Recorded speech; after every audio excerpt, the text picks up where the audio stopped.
I had just finished moving my new car into my assigned parking spot when I noticed a note taped to my windshield.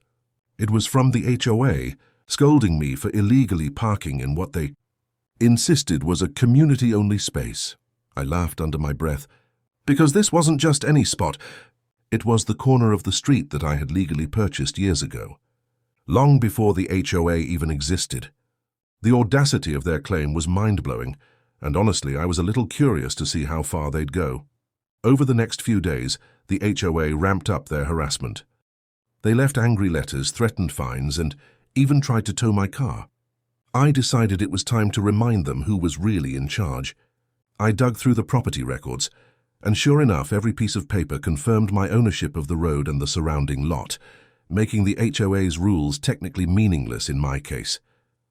I smiled when I realized I held all the leverage, and then I got a brilliant idea. Called a surveyor, and had the entire street officially declared unbuildable due to unstable soil conditions and potential flooding risks. Once the designation was filed with the city, construction permits were immediately blocked. Suddenly, the HOA's plans to expand their parking and impose stricter rules were completely frozen. I even went a step further, erecting a private property sign and warning that trespassers would face legal consequences. And here's the part that really amused me. Every HOA board member had been smugly walking around, acting like they owned the place.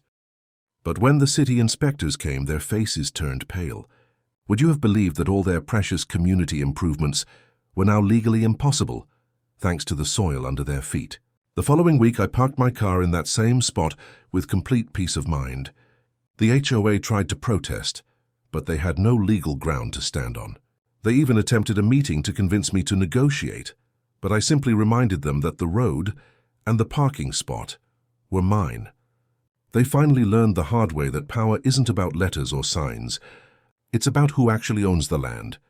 From then on, every time I drove past them, I grinned, knowing that their biggest project had been stopped cold by a single property owner who refused to back down.